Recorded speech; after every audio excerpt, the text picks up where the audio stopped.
Hello' everyone, আজি মই আপোনালোকৰ বাবে চুজিৰ পৰঠা ৰেচিপি এটা লৈ আহিছোঁ। এই পৰঠা বনাবলৈ অতি সহজ আৰু বনাবলৈ বেছি সময়ো নালাগে। খাবলৈও খুব ধুনীয়া হয় এই পৰঠা, আৰু ল'ৰা ছোৱালীক যদি টিফিনত দিয়ে তেওঁলোকে খাবলৈ খুব ভাল পাব। আহকচোন তেনেহ'লে আজিৰ ৰেচিপিটো আৰম্ভ কৰোঁ। ইয়াৰ বাবে আমাক লাগিব একাপ চুজি, একাপতকৈ অকণমান কম আটা, ডাঙৰ কাপেৰে একাপ পানী, মিহিকৈ কুটি লোৱা এটা মিডিয়াম চাইজৰ পিঁয়াজ, অকণমান কুটা ধনিয়া পাত, মই মান ধনিয়া লৈছোঁ, আৰু লাগিব সোৱাদ অনুসৰি নিমখ, সৰু চামুচেৰে আধা চামুচ হালধি, এচামুচ জলকীয়া গুড়ি, এচামুচ জিৰা গুড়ি আৰু এচামুচ ধনিয়া গুড়ি।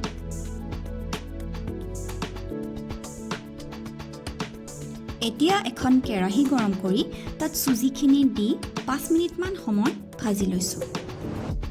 গেছৰ ফ্লেমটো মই ল'ত ৰাখিছোঁ।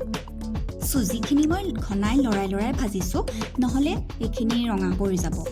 চুজিখিনি ভজাৰ গোন্ধ ওলালে তাত অকণকৈ পানী যোগ কৰি গৈছোঁ আৰু ঘনাই লৰাই আছোঁ, নহ'লে এইখিনি গোটা গুটি হৈ পৰিব।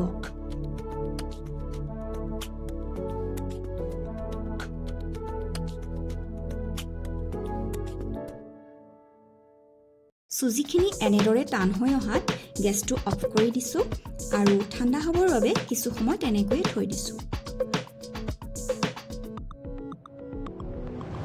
ঠাণ্ডা হোৱাৰ পাছত ইয়াত অকণমান আটা দিছোঁ আৰু ভালদৰে মঠি লৈছোঁ। মই কেৰাহীটোতে সানি লৈছোঁ, কাৰণ কেৰাহীটোত বহুখিনি চুজি লাগি ধৰিছিল আৰু আটা দিয়াৰ ফলত গোটেইখিনি ধুনীয়াকৈ এৰাই আহিল। এতিয়া এইখিনি এটা ডাঙৰ বাতিত লৈ লৈছোঁ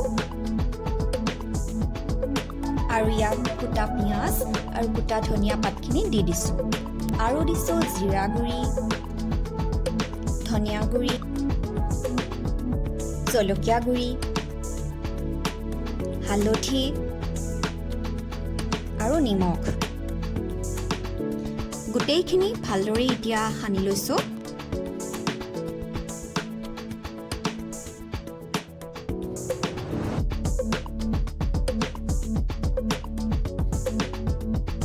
আৰু বাকী থকা আটাখিনি ইয়াত অকণকৈ দি দিছোঁ।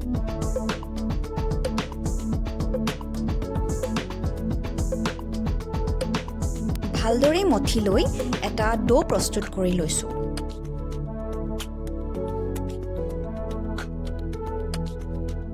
এতিয়া তেল অকণমান হাতত সানি লৈছোঁ আৰু ডোখিনিৰ পৰা অকণমান লৈ লাৰুৰ দৰে কৰি হাতৰ তলুৱাৰে এইদৰে চেপেটা কৰি লৈছোঁ আৰু এইদৰে অকণমান শুকান আটাত সানি বেলি গৈছোঁ। মই অকণমান পাতলকৈ বেলিছোঁ, আপোনালোকে যদি ইচ্ছা কৰে তেনেহ'লে অলপ ডাঠকৈ ৰাখিব পাৰে। এতিয়া এখন চুৰি কটাৰীৰ সহায়েৰে পৰঠাখনৰ কাষকেইটা কাটি দিছোঁ, তেতিয়া দেখিবলৈ ভাল লাগে। আপোনালোকে যদি কাটিব নিবিচাৰে তেনেহ'লে নাকটাকেও ৰাখিব পাৰে।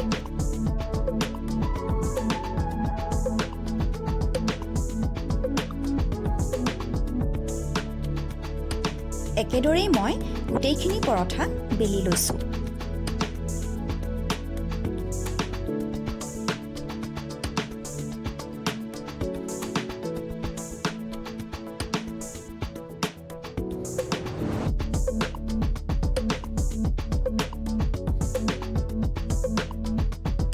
এতিয়া এখন টাৱা গৰম কৰি তাত 1.5 চামুচ ৰিফাইন তেল দিছোঁ আৰু সেইখিনি গৰম হোৱাত তাত এখন পৰঠা দি দিছোঁ।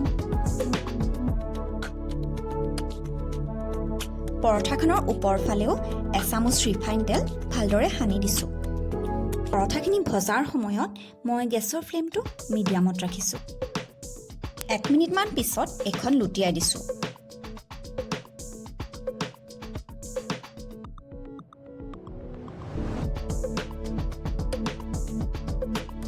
দুবাৰমান ইলুটি শিলুটি কৰি ভজাৰ পাছত পৰঠাখন প্লেট এখনত নমাই ৰাখিছোঁ।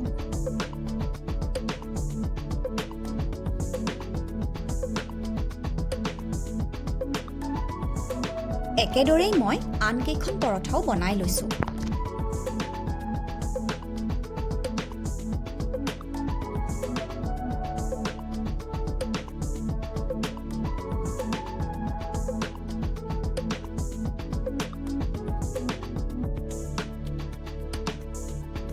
এয়া টেষ্টি চুজিৰ পৰঠা খাবৰ বাবে ৰেডি হৈ গৈছে।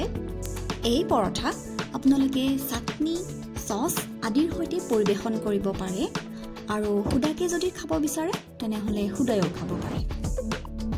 এই পৰঠাৰ সোৱাদ ইমান ধুনীয়া, এবাৰ খালে আপোনালোকৰ আকৌ খাবলৈ মন গৈ থাকিব। এবাৰ ট্ৰাই কৰি চাবচোন।